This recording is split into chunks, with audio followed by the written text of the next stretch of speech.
रायबरेली से राहुल गांधी और अमेठी से किशोरी लाल शर्मा होंगे कांग्रेस के उम्मीदवार। प्रियंका गांधी तशरीही मुहिम में रहेंगी मसरूफ। कागजाते नामजदगी दाखिल करने का आखिरी दिन है आज।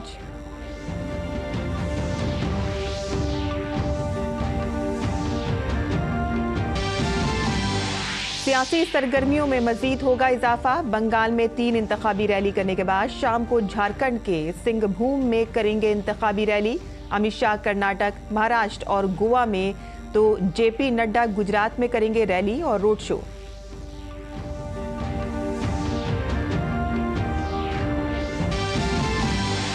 बीस मई को 5वें मरहले के लोकसभा और उड़ीसा असेंबली इंतखाबात के लिए कागजाते नामजदगी दाखिल करने का आज आखिरी दिन। आज तक तमाम सियासी जमातों के उम्मीदवार दाखिल करेंगे कागजाते नामजदगी। शराब पॉलिसी घपला मामले में मुल्जिम अरविंद केजरीवाल की गिरफ्तारी की टाइमिंग्स पर आज सुप्रीम कोर्ट में जवाब देगी ईडी। हाई कोर्ट में मनीष सिसोदिया की जमानत अर्जी पर भी होगी समाअत।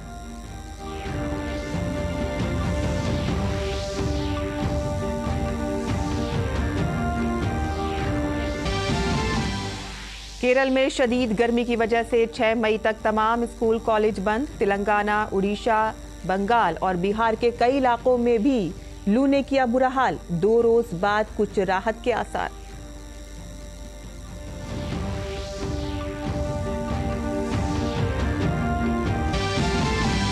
वानखेड़े स्टेडियम में आज मुंबई इंडियंस का मुकाबला कोलकाता नाइट राइडर्स से। कल खेले गए दिलचस्प मुकाबले में सनराइजर्स हैदराबाद ने राजस्थान रॉयल्स को 1 रन से शिकस्त देकर आईपीएल की तारीख में सबसे कम फर्क से दर्ज की जीत।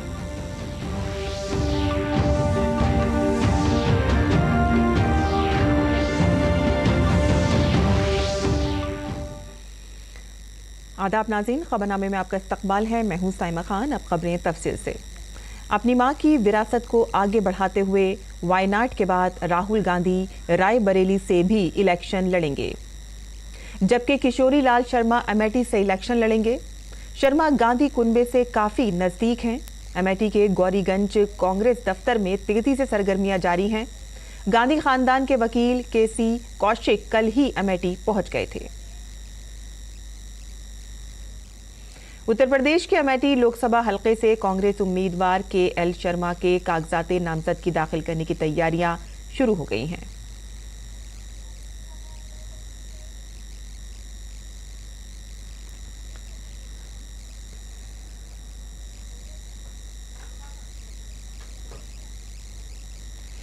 वज़ीर-ए-आज़म और सीनियर बीजेपी रहनुमा नरेंद्र मोदी आज मगरबी बंगाल और झारखंड में इंतखाबी जलसे से खिताब करेंगे।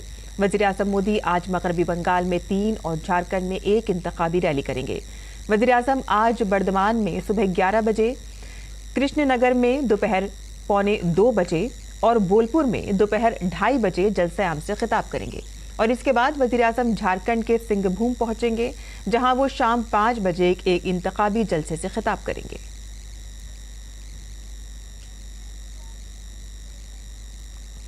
वज़ीर-ए-आज़म नरेंद्र मोदी के मगरबी बंगाल दौरे के ताल्लुक से मगरबी बंगाल बीजेपी लीडर दिलीप घोष ने कहा है कि बंगाल में 4थे मरहले की वोटिंग होगी, जिसकी तशहीर के लिए वज़ीर-ए-आज़म बंगाल में 3 अवामी जलसों से खिताब करेंगे। बंगाल के लोग वज़ीर-ए-आज़म के खिताब के लिए बहुत पुरजोश हैं, क्योंकि वो टीएमसी हुकूमत से निजात चाहते हैं। बंगाल के चुनाव भी अभी चरम पर है। 2 हो गया है, जिससे के लिए तैयारी चल रही है। ये 4थे चरण का जो आसन है, उसका चुनाव प्रचार के लिए माननीय प्रधानमंत्री आ रहे हैं। 3 सभाओं का संबोधित करेंगे और ज़बरदस्त धमाकेदार सभा होगी। कार्यकर्ताओं में काफ़ी जोश है, पब्लिक में भी। लोग मुक्ति चाह रहे हैं टीएमसी सरकार से। वज़ीर-ए-आज़म नरेंद्र मोदी ने TV9 ग्रुप को इंटरव्यू दिया है। वज़ीर-ए-आज़म ने TV9 के 5 एडिटर से तवील बातचीत की।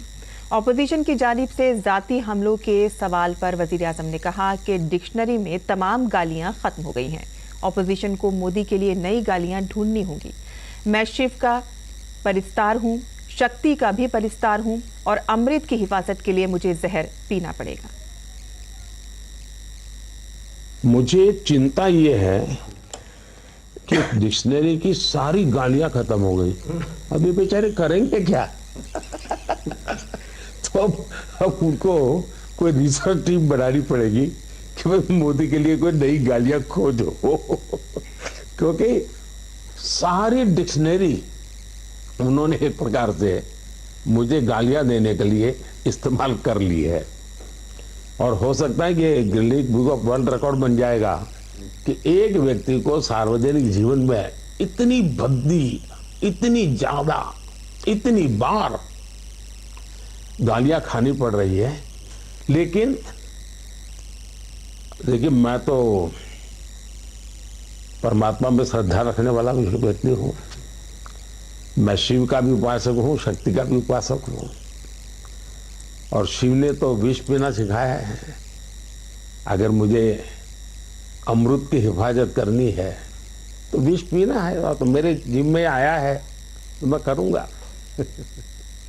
वज़ीर-ए-आज़म नरेंद्र मोदी कांग्रेस के गरीबी हटाओ के नारे पर तंज करते हुए कहा कि गांधी नेहरू खानदान के वज़ीर-ए-आज़म ने लाल किले से कुर्बत की बात की थी और कांग्रेस वाले अब भी कह रहे हैं कि वो एक ही झटके में गरीबी को हटा देंगे।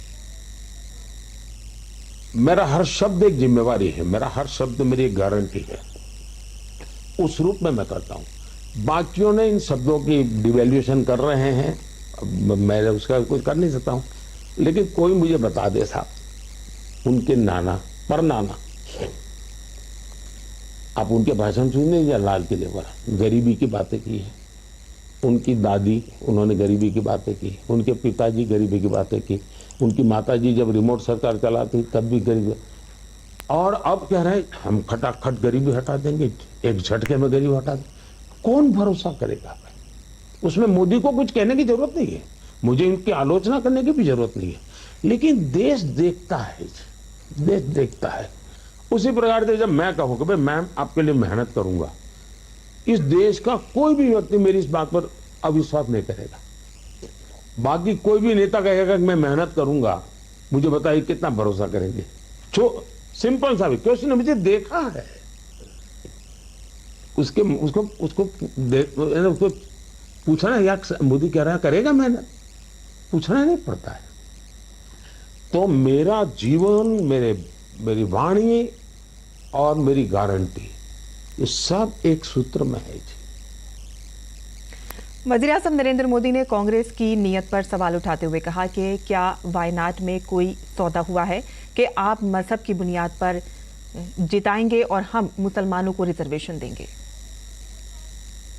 मेरे मन में तो सवाल है जी, और मैं तो मीडिया के लोगों को कहता हूं, खोजिए क्या वायनाड में सौदा हुआ है। क्या मेरे मन में क्वेश्चन है, क्या वायनाड में सौदा हुआ है क्या कि आपको मुसलमानों को रिजर्वेशन में हिस्सा दिया जाएगा, बदले में वायनाड जिताओ? क्या ऐसा सौदा हुआ है क्या? बदले में देश में चुनाव जिताओ? क्या ऐसा सौदा हुआ है क्या? देश जानना चाहता है। और आज खेल क्या चल रहा है? आज खेल ये चल रहा है, SC, ST, OBC के जो संविधान में आरक्षण मिला हुआ है, उस आरक्षण को छीनने का तरीका ढूंढा जा रहा है। लोकसभा इंतखाबात के 5वें मरहले के लिए नामजदगी का आज आखिरी दिन है। इलेक्शन कमीशन 4 मई को उम्मीदवारों के कागजाते नामजदगी की जांच पड़ताल करेगा। उम्मीदवार 6 मई को अपने नाम वापस ले सकते हैं। 5वें मरहले में 20 मई को मरकज के ज़ेर इंतजाम 2 इलाकों समेत 6 रियासतों की 49 नशिस्तों के लिए वोटिंग होगी। इस मरहले में अमेठी और रायबरेली समेत यूपी की कई अहम सीटें आएंगी। ऐसे में आज का दिन इंतखाबी हलचल से भरपूर होगा। 6 रियासतों और मरकज के ज़ेर इंतजाम 2 इलाकों में वोटिंग होगी।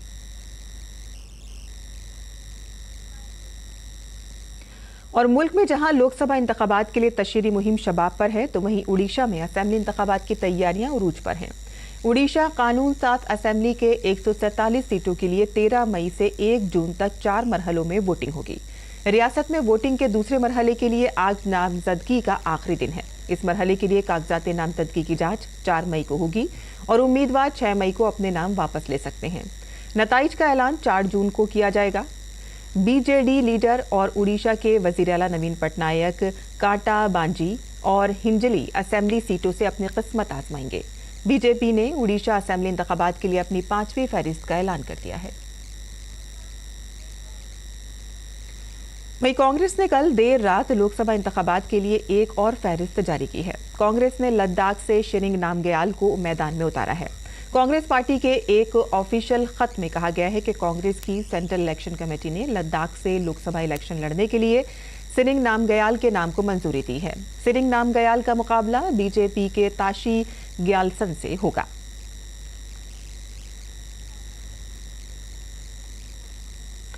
लोकसभा इंतखाबात के लिए बीजेपी की धुआंधार इंतखाबी मुहिम जारी है। मरकजी वजीर दाखिला और बीजेपी के स्टार प्रचारक अमित शाह आज 3 रियासतों कर्नाटक, महाराष्ट्र और गोवा में 4 इंतखाबी तशरीर करेंगे।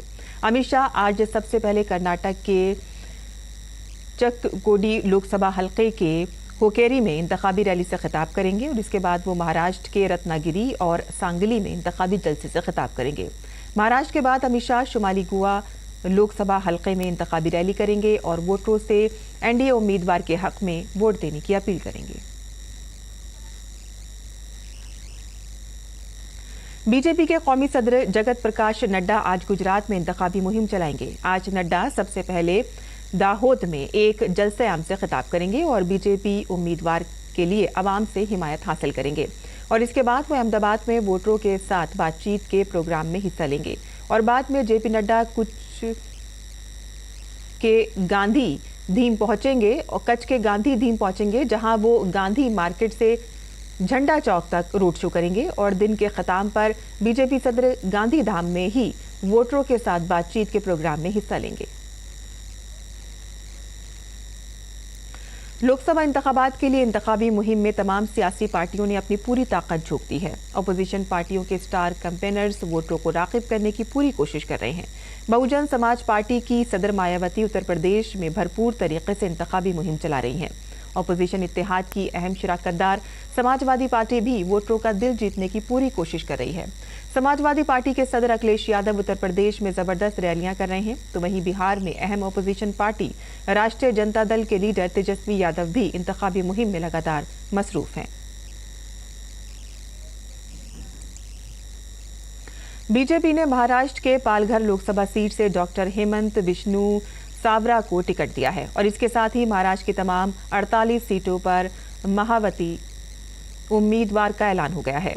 2019 में ये सीट गैर मुनक़सिम शिवसेना ने जीती थी और उस वक्त यहां से रुकन पार्लियामेंट राजेंद्र गावत थे और पालघर सीट पर हेमंत विष्णु सावरा का मुकाबला शिवसेना यूबीटी उम्मीदवार भारती कामडी और बहुजन विकास आघाड़ी के उम्मीदवार राजेंद्र पाटिल से होगा।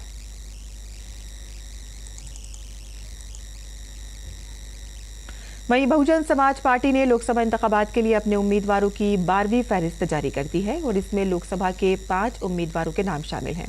इसके अलावा उत्तर प्रदेश की एक सीट में होने वाले असेंबली ज़िमनी इंतखाबात के लिए भी उम्मीदवारों का ऐलान किया गया है। पार्टी ने वजीर आज़म नरेंद्र मोदी का मुकाबला करने के लिए वाराणसी से अतर जमाल लारी को टिकट दिया है।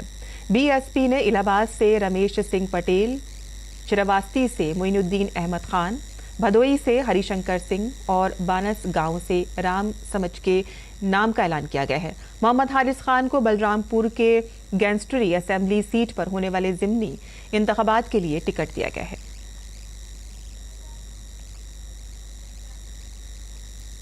और मुल्क भर में तमाम पार्टियां लोकसभा इंतखाबात के लिए भरपूर मुहिम चला रही हैं। जम्मू कश्मीर की साबिक वजीर आला और पीडीपी लीडर महबूबा मुफ्ती ने डीडी न्यूज से खुसूसी बातचीत में वहां के इंतखाबी इश्यूज के बारे में बताया। उन्होंने कहा है कि वो इलेक्शन इंडी इत्तेहाद के साथ लड़ रही हैं। आइए सुनते हैं कि उन्होंने और क्या कहा है। पीडीपी प्रमुख महबूबा मुफ्ती हमारे साथ इस वक्त मौजूद हैं, जो अपने प्रचार में लगे हैं। मैम, किन मुद्दों को लेकर आप जा रही हैं जनता के? नहीं, हम जा रहे हैं जम्मू कश्मीर किसी और स्टेट की तरह नहीं है। यहाँ मुद्दे हैं, कुछ मुद्दे बहुत अलग हैं। हमारे स्टेट को डिमोट करके इसके टुकड़े कर दिए गए, हमारी पहचान छीनी गई। और मुद्दे हैं बेरोजगारी, इसको जम्मू कश्मीर में सबसे ज्यादा है। बिजली हमारी हम खुद पैदा करते हैं और सबसे महंगी बिजली जम्मू कश्मीर के लोगों को मिलती है, जबकि पूरे मुल्क में कई स्टेट्स में फ्री इलेक्ट्रिसिटी है। महंगाई है, बाकी चीजें हैं, वो तो सारे मुद्दे पर असली मुद्दा हमारी पहचान का है। घाटी में की अगर बात करें तो चुनावी लड़ाई आपकी किसके साथ है? हम और नेशनल कॉन्फ्रेंस। नेशनल कॉन्फ्रेंस का कहना है कि पीडीपी लड़ाई में है ही नहीं। तो वो ठीक है, वो तो अब हम लड़ाई में नहीं है तो अब क्या करूं मैं उसमें। अगर वो कहते हैं ऐसा तो वो इलेक्शन के रिजल्ट्स के बाद ही पता चल सकता है। आप इंडिया अलायंस में आप अभी हैं? मैं इंडियन अलायंस के साथ बिल्कुल हूँ। मैं राहुल जी के जो संविधान को बचाने के लिए वो खड़े हुए, जो वो गांधी के हिंदुस्तान को बचाने के लिए खड़े हुए हैं, वो जो नौजवानों को 30 लाख रोजगार देने के लिए है, 400 रुपए सिलेंडर कहते हैं, वो 50% औरतों को रिजर्वेशन की बात कर रहे हैं। आपने कहा कि जो पहचान छीनी गई, आइडेंटिटी, लेकिन कांग्रेस जो है वो 370 के मुद्दे पर चुप हो जाती है। उनकी अपनी वो क्यों हुए हैं वो तो आप उनसे पूछ सकते हैं, पर हम तो जम्मू कश्मीर के रहने वाले हैं। हमने तो मुस्लिम मेजॉरिटी होने के बावजूद, जहाँ एक ऐसी स्टेट है जहाँ हिंदू, मुस्लिम, सिख, बुद्धिस्ट इकट्ठे रहते हैं, तो उसके बावजूद हमने गांधी के हिंदुस्तान के साथ हाथ मिलाया, ये सोच के कि हमारी पहचान कायम रहेगी। अब अगर उसी पहचान को वो हमसे छीनने की कोशिश करें, छीन भी चुके हैं काफी हद तक, तो फिर हम क्या करें।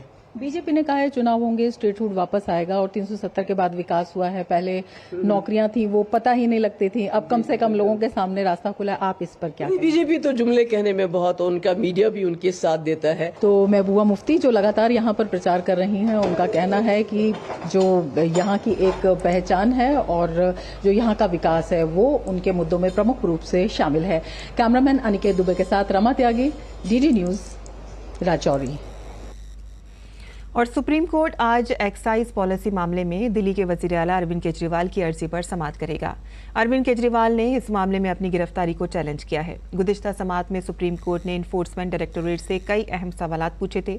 अदालत ने पूछा था कि केजरीवाल को इंतखाबात से ऐन कब्ल गिरफ्तार करने की क्या जरूरत थी, इस घपले में उनका क्या रोल था, अब उन्हें गिरफ्तार करने की क्या जरूरत थी। आज इन्फोर्समेंट डायरेक्टोरेट की जानिब से एडिशनल सॉलिसिटर जनरल अदालत के सवालात का जवाब देंगे।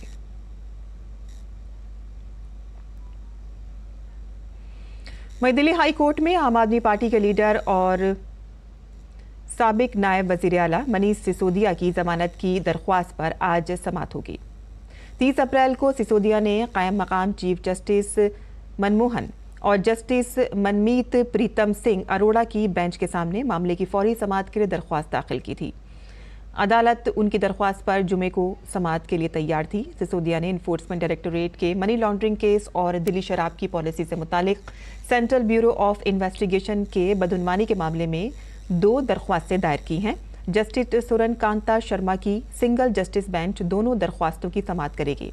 दिल्ली की राउज एवेन्यू कोर्ट ने 30 अप्रैल को सिसोदिया की जमानत की दरख्वास्त मुस्तरद कर दी थी, जिसके बाद उन्होंने हाई कोर्ट का रुख किया था।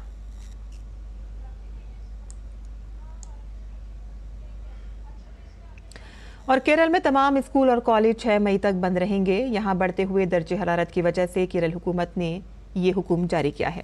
रियासती डिजास्टर मैनेजमेंट अथॉरिटी के साथ मीटिंग के बाद हुकूमत ने ये अहम फैसला लिया है और लोगों से अपील की है कि वो कम से कम साहिली इलाकों से बाहर निकलें और इसके अलावा इंतजामिया को जंगलात में लगी आग से बचने के लिए एहतियाती तदाबीर इख्तियार करने को भी कहा गया है। वज़ीर आला पिनराई विजयन ने कहा है कि लोग खास तौर पर सुबह 11 बजे से दोपहर 3 बजे तक ज्यादा देर के लिए रास्त तौर पर सूरज की रोशनी से बचें। पुलिस, सिक्योरिटी फोर्सेस और एनसीसी को इस दौरान अपनी परेड और मशकों से गुरेज करने की हिदायत दी गई है।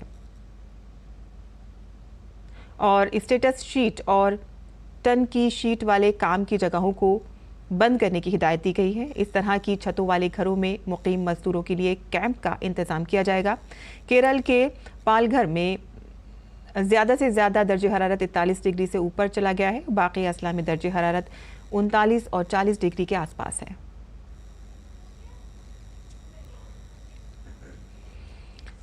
और आगरा में चमड़े के जूतों की हाल ही में GI टैग मिला है और जिससे यहाँ के कारोबार को नई उम्मीदें मिल गई हैं। इंतखाबी माहौल में सनतकार और कारकुन क्या चाहते हैं, हमारे नामानिगार ऋषि कुमार ने आगरा के जूतों की सनत की सूरत हाल का जायजा लिया। आइए आपको दिखाते हैं। आगरा के जूतों की सनत जो दुनिया में अपनी चमक और दमक फैलाने की कोशिश कर रही है, एक तरफ नई उम्मीदों के साथ आगे बढ़ रही है। जहां यहाँ की जूतों की सनत कई दहाइयों का तजुर्बा रखती है, तो वहीं नई नस्ल को इस कारोबार में राग़िब करना भी एक चैलेंज है। हुकूमत की हालिया पॉलिसियों से हौसला अफजा यहाँ के सनतकारों का ख्याल है कि जो इस्लाहात की गई हैं वो अच्छी हैं, लेकिन अगर इसमें मजीद तब्दीलियाँ की जाएं तो आलमी सतह पर इस सनत को बरकरार रखना आसान हो जाएगा। हम लोगों का शूज़ मैन्युफैक्चरिंग का काम है 1956 से, मतलब लगभग 70 साल हो गए हैं जो मेरे पापा ने स्टार्ट किया था। उसके बाद 40-42 साल से मैं इसको हैंडल कर रहा हूँ। देखिए, अभी सबसे अच्छा काम तो ये हुआ है कि सरकार ने MSME के लिए 45 डेज़ की जो एक टारगेट पेमेंट की लिमिट बनाई है वो बहुत अच्छा है, क्योंकि पीछे हम लोगों को पैसा नहीं मिलता था 6-6, 8-8 महीने में, तो काम को मूव करना बहुत मुश्किल होता था। लेकिन गवर्नमेंट को बहुत बहुत धन्यवाद इस काम के लिए कि 45 दिन का हुआ है पेमेंट। जूतों के कारोबारी राकेश भास्कर का मानना है कि जितने ज्यादा तरबियत याफ्ता नौजवान इस मैदान में आएंगे, आगरा की जूतों की सनत उतनी ही मजबूत होगी। सबसे ज़्यादा ज़रूरत है स्किल्ड लेबर की, जो कि नहीं मिल पा रही है। पहले पैतृक लोग सीखते थे जूते के काम को, हमारे काम को पैतृक सीखते थे तो लोग बच्चे से सीख जाते थे, लेकिन आज बिल्कुल पॉसिबल भी नहीं है और होना भी नहीं चाहिए। बच्चे की एजुकेशन ही मस्ट है। लेकिन एक 15-16 साल का बच्चा जब आता है तो वो उतना इंटेंस के साथ नहीं सीख पाता है काम को। मेहनतकश तबका चाहता है कि उनकी उजरत और अलाउंसेस में इजाफा हो, लेकिन साथ ही साथ कुछ ऐसी पॉलिसियां भी बनाई जाएं जिससे न सिर्फ इस सनत को बरकरार रखा जा सके, लेकिन आगे ले जाने का अमल भी जारी रहे। मज़दूर सर एक ही चीज़ चाहते हैं कि उनको 12 महीने का काम मिल जाए, उनकी रेट इतनी मिल जाए कि जिससे कि वो अपने घर का पालन पोषण अच्छे से कर पाएँ। यही उनकी एक छोटी सी उम्मीद रहती है, चाहे वो कोई भी नेता आ जाए, किसी भी किस्म का इलेक्शन हो, कुछ भी हो। हमारा ही प्रॉफिट होगा ना उसमें, भाई साहब का काम बढ़ेगा तो हमारा ही प्रॉफिट है उसमें, हमारी भी सैलरी वगैरह बढ़ेगी।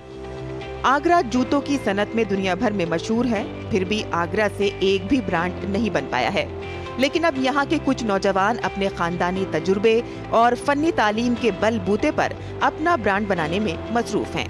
आज के तेजी से बढ़ते हुए दौर में जूतों की सनत न सिर्फ एक फन है, बल्कि एक तकनीकी शोभा भी है, और इसके लिए हुकूमत ने कई तरबियती मराकज खोल रखे हैं।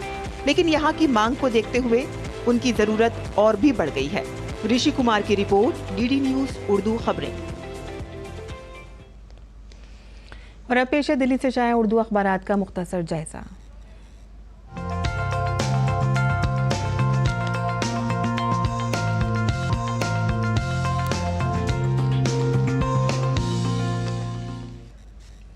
तो दिल्ली से शाया होने वाले उर्दू के अखबारात पर नज़र डालें तो रोज़नामा राष्ट्रीय सहारा की जो सुर्खी है उसको आपको बता दें कि क्या है कि इजराइल और फ़िलिस्तीनी तंजीम हमास के दरमियान 7 अक्टूबर 2023 से ये जंग जारी है, और हिंदुस्तान कई मौक़ों पर यह कह चुका है कि इजराइल और हमास को बातचीत के ज़रिए अपने मसले का हल निकाल लेना चाहिए, और जंग किसी भी मसले का हल नहीं है।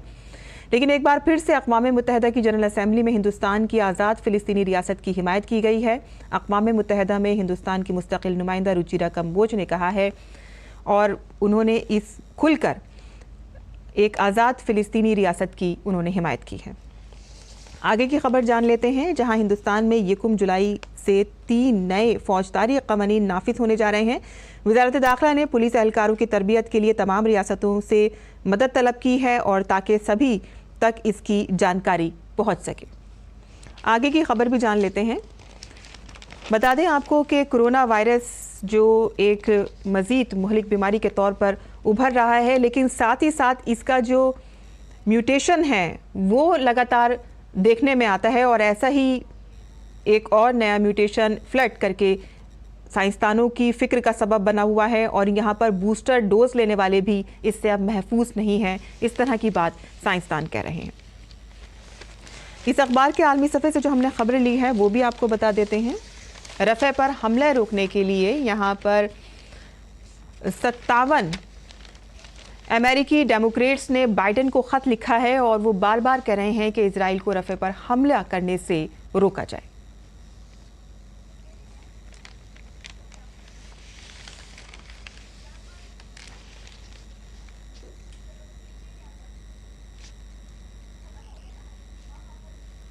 तो ये थी अखबारात की सुर्खियाँ जो हमने आपके लिए चुनी थी, और आगे बढ़ते हैं और अब मज़ीद बैनुल अक़वामी ख़बरें जान लेते हैं, जहाँ अफ्रीकी मुल्क कीनिया में हुक्काम ने जनूब मगरबी काउंटी नारोक के मसाई मारा नेशनल रिजर्व पार्क में फंसे हुए सयाहों को कामयाबी के साथ निकाल लिया है।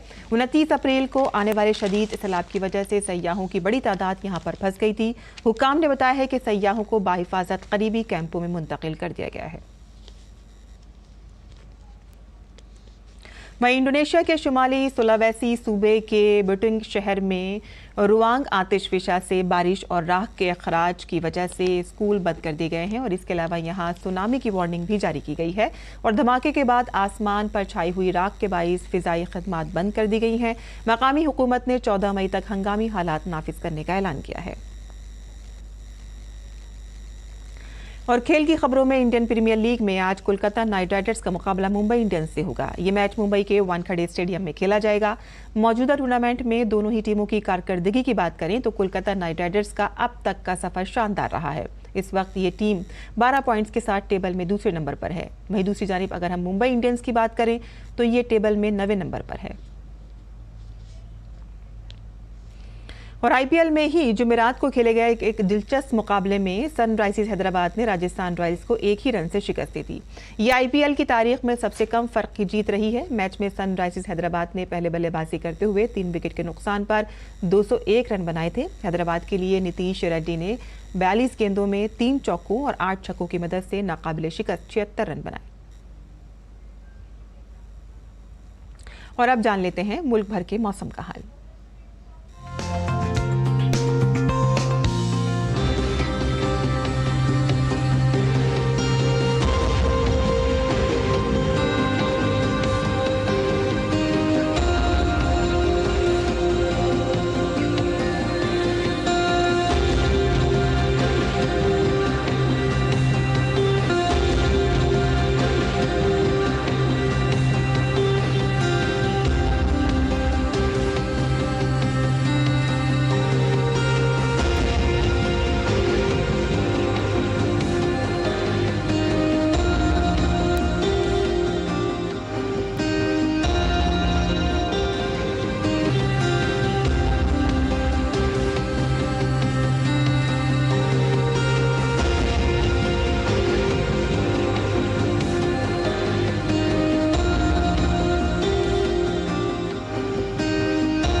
और इसी के साथ ही खबरनामा यहीं इख्तिताम होता है। हमारी पूरी टीम को दें इजाज़त।